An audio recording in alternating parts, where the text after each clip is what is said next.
Geoff's Wonderland. Welcome to the Wonderland, everyone. It's great to have you here for the 80th episode, and it's now been 2 years since the first one. How time flies when you're having fun. In all seriousness, though, the Wonderland has been a lot of fun up to this point, for me at least, and I hope it has been for you as well. Fun. That's an interesting concept, though, isn't it? Another one of those things that's sort of different for everybody, and the most fun is usually born out of, I don't know, some kind of spontaneity, as in you can't really plan to have fun, can you? Well, I mean, you can hope to have fun, but planning kind of cancels it out somehow. You either do or you don't, and whether or not you've had fun is often a personal decision you make after the fun has been had. Because, like, you know, if you're in the middle of doing something and somebody asks you in that moment if you're having fun, it almost destroys the enjoyment on the spot, because suddenly you've got to start wondering about whether or not you're having fun, which is no fun. And then there's that sarcastic version of fun, as in, well, yeah, that was fun, wasn't it? Which is kind of like a way of dealing with a really shitty event in retrospect. So what is it that makes something fun? And don't anyone say alcohol, although I know exactly where you're coming from if you do. My guess is that it's the ability of an event to trigger a chemical reaction in the brain, and given that everybody is wired a little bit differently to everybody else, I doubt you'd really ever find any one thing that would be a 100% fun guarantee for absolutely everybody.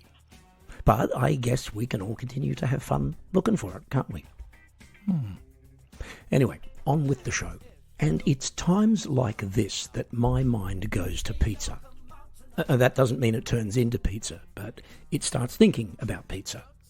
And now that I'm thinking about it, I think I'd better start talking about it as well. And the best place to do that is theory time. Yo, you can't know what you can't know. I'm gonna tell you what I think I know. And I know what I know. This is what I know. Theory time. And welcome to theory time, as I would say if I was into doing really bad accents. Pizza. Pizza is, as most of us would know, easily one of the most popular foods in the world, and it has been for a very, very long time. In its present form, at least as far back as the 18th century, and much further than that if you look at the ancient Italian snacky things which preceded it. As we know, there is nothing particularly mysterious about pizza.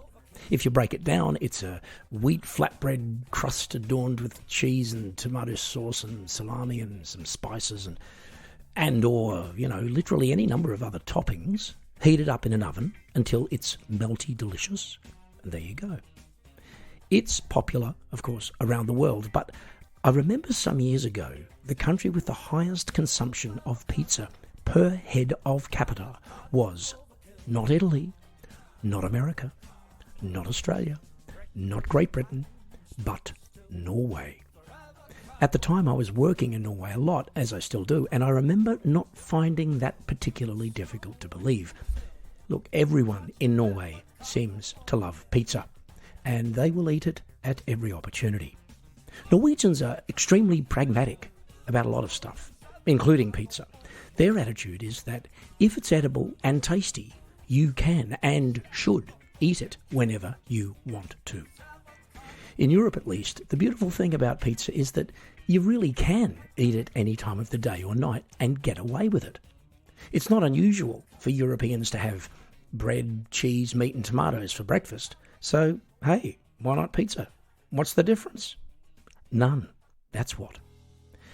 So, I grew up in Australia, and whilst we're often thought of as easygoing and open-minded, when it comes to food issues, we have been incredibly conservative for a long time. At least we certainly were when I was growing up. If I had so much suggested to my mother that I'd like pizza for breakfast, which I wouldn't have because we never knew what real pizza was until the late 70s, she'd have thought I was either joking or insane. And so, as an Australian with a subconscious passion for bread, cheese and salami, moving to Europe was the greatest gastronomic decision, good decision that is, I ever made, and the beginning of my pizza obsession, I suspect. On the other hand, there are probably people out there who don't like pizza. I personally have never met any, although I do feel genuinely sorry for people who, for whatever reason, are unable to eat it. Now, I'm sure that there are even vegan pizzas, although God knows how, or even why. But look, anyway, in my hungry opinion, it is without a doubt Italy's greatest gift to the world. Simple, magical, and available to almost everybody. It will always be one of my top 10 reasons for being alive, and furthermore, I believe that the powers that be need to get on board with this and recognise just how important this particular comestible is to the very fabric of society at large.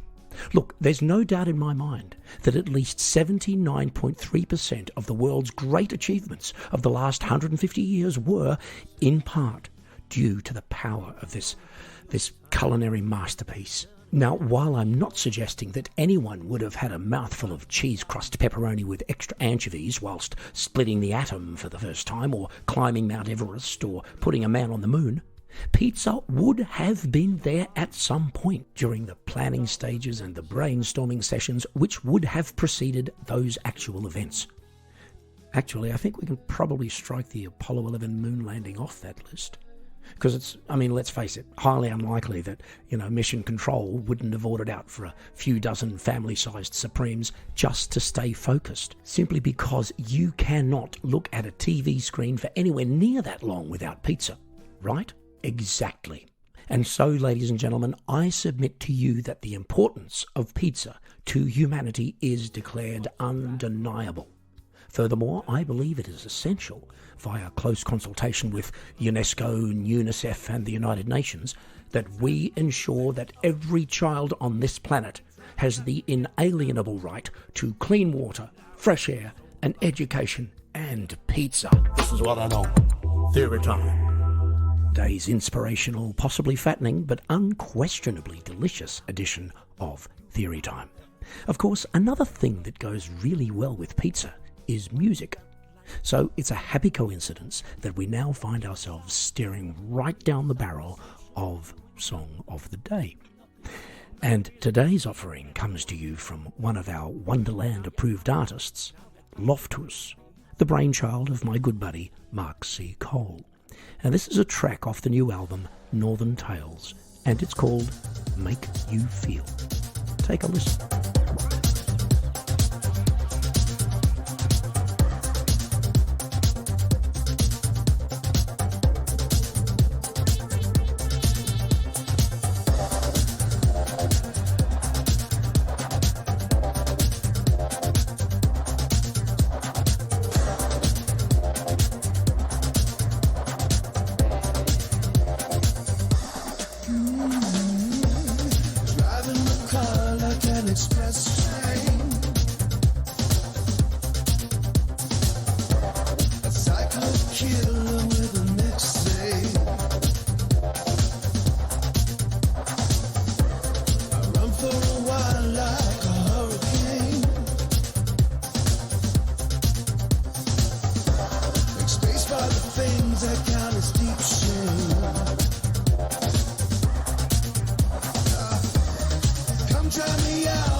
was Loftus with Make You Feel.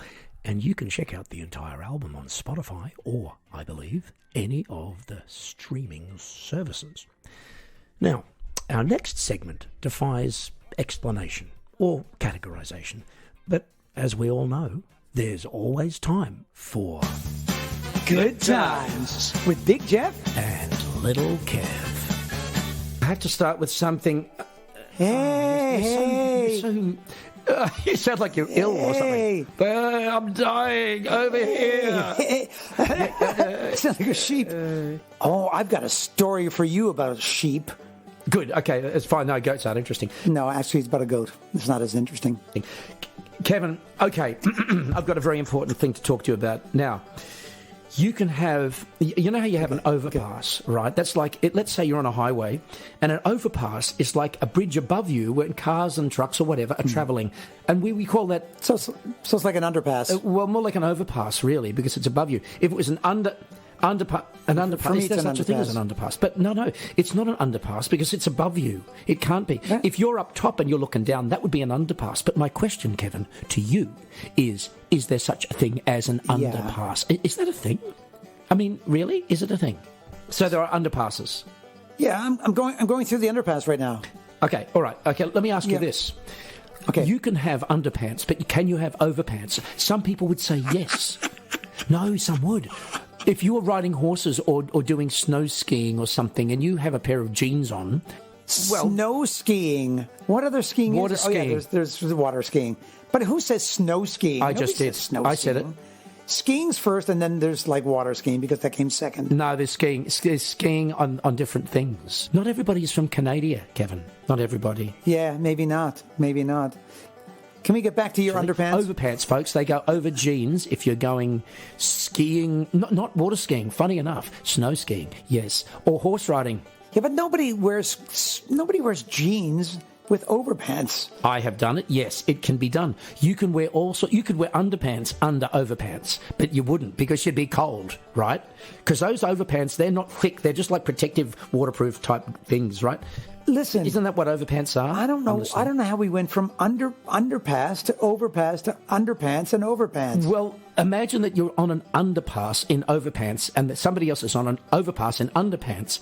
Who's going to get there first? Who will get there first? Listen, I find this underwhelming. I'm overwhelmed by how underwhelming this is. And we're only halfway through. Yeah, I'm under it. Are you under it? It depends. You're Australian. Everything's under. Pretty true. But that depends on which way you're hanging.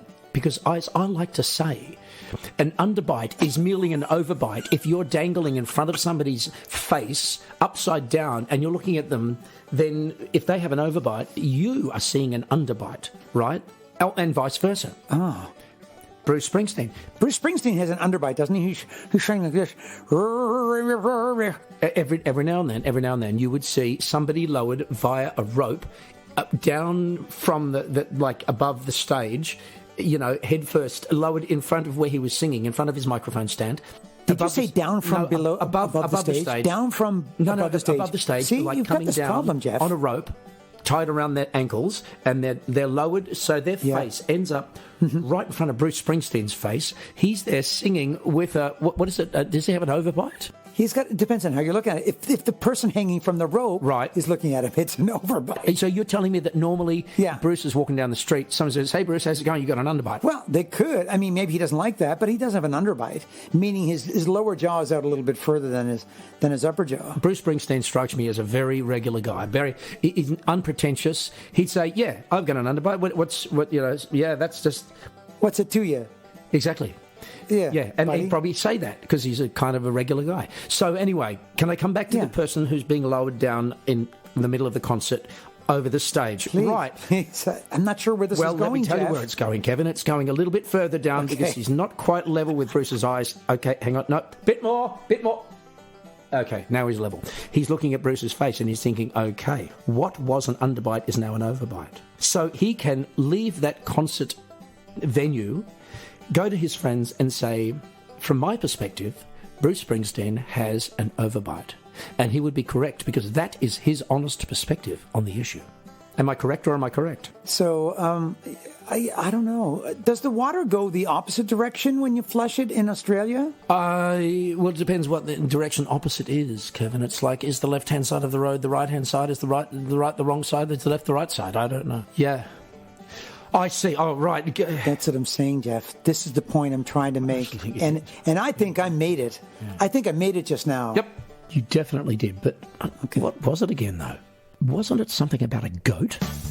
Good times with Big Geoff and Little Kev. Yes, I think that's enough good times for one episode, but Little Kev and myself will be back with more unpredictable words of wisdom on the next episode of The Wonderland. And the word unpredictable brings me to a subject near and dear to my heart, and perhaps even yours: air travel. As a wise man once observed, anybody who enjoys air travel hasn't done enough of it. Which might sound pessimistic, but is absolutely true nonetheless. It's one of those things in life that's actually pretty amazing when you think about it, notwithstanding its negative environmental impact, and it's still a miracle of modern transportation. It's also incredibly exciting and fun and slightly scary when you first experience it, but once you've been at it for a while, well, especially if it's part of your job, it eventually becomes as thrilling as a bus trip, only more complicated, more claustrophobic, and a lot more expensive. In short, it becomes a bit of a drag. The romance and the shine long having worn off, and it only starts becoming interesting again when you start having really bad experiences you can trot out as conversation pieces and or cautionary tales should the opportunity present itself. And that's because, with the exception of your mum, nobody wants to hear about the good things that have happened to you, only the bad things. Because whether we like it or not, bad is more interesting. Bad sells. And that's why the news media has always been full of bad news. It's that simple. But, bad air travel experiences have another distinct advantage, and that is they present us with an unrivaled opportunity to prove to ourselves just how calm and collected and zen we can be in a situation over which we suddenly find that we have absolutely no control at all. Because let's face it, air travel is where you willingly part with lots of money to surrender authority over your existence for the period of travel to other entities. Airlines, airports, pilots, aircrew, ground staff, security personnel, and so on, in a way that you wouldn't dream of doing in too many other normal, real-life situations. And you might think that buying an airline ticket is a simple transaction, as in, here's $500, please take me from A to B. And most of the time, it will be that simple.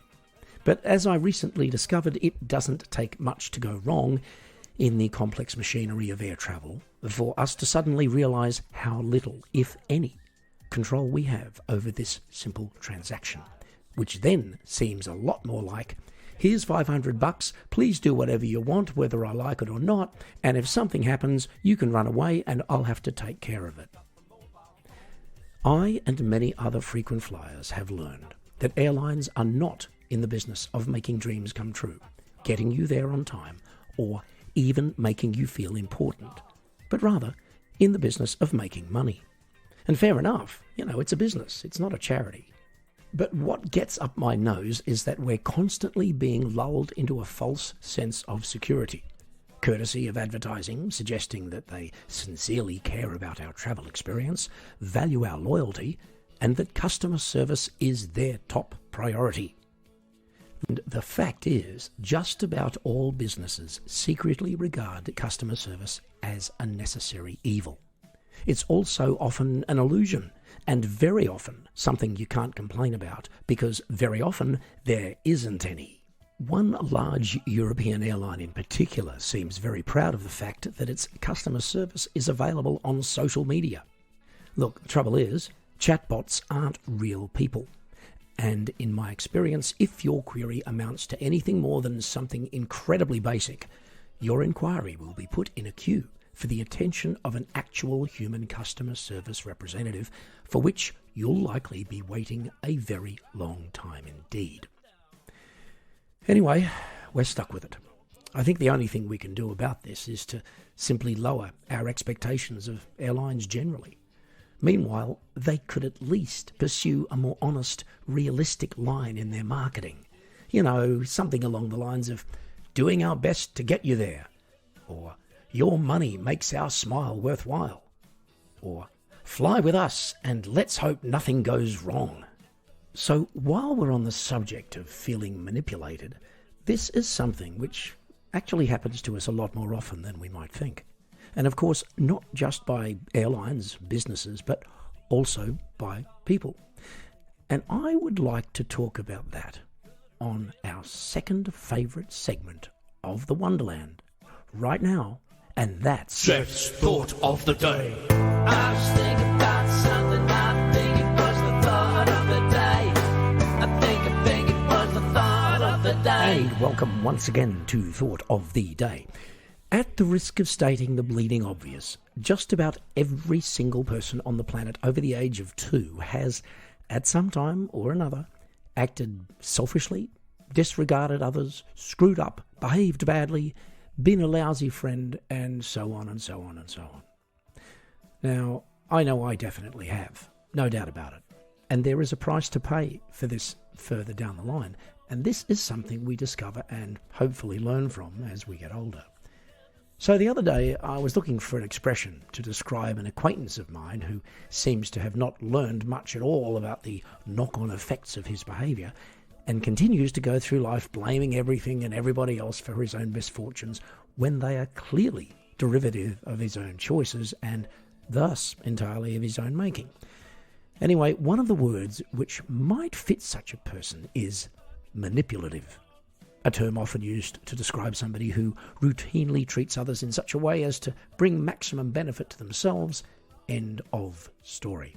But I thought about this a little bit more, and I'm now wondering if being manipulative is also, to a certain extent, a perfectly normal part of living in a society. Now, before you jump to the not unreasonable conclusion that I've lost the plot here, consider the following. 1. Everyone wants to be treated well by everyone else. Now, that's not selfish, that's just human nature. And 2, according to human behavioural science, the way other people will treat you is almost always dependent on how they feel about themselves. So, if we acknowledge this, recognise it, and make an effort to make others feel better about themselves, are we being manipulative? I suppose the difference is intention. As in having an expectation of recognition or personal gain for making someone feel better about themselves would be disingenuous and insincere, and thus qualify as negative manipulation, whereas deliberately making another person happy or feel good in order to create a better environment would be positive manipulation, I suppose. As I said earlier, whether we realise it or not, we are all manipulating our way through life, just as we're constantly being willingly, if unwittingly, manipulated ourselves by advertisers, employers, businesses, religions, governments, family and friends, in one way or another. And it's not all bad and it's not all good, but it is the way the world works. And just like navigation and negotiation, manipulation is something you might be really good at. And if so, will you use it for good or evil? Well, I guess we'll all find out.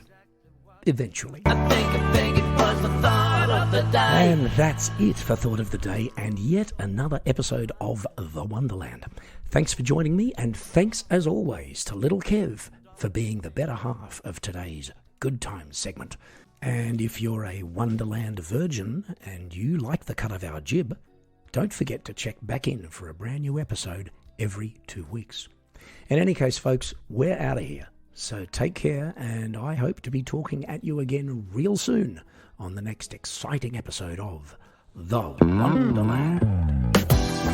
Gotta get back to Geoff's Wonderland. Gotta come back to the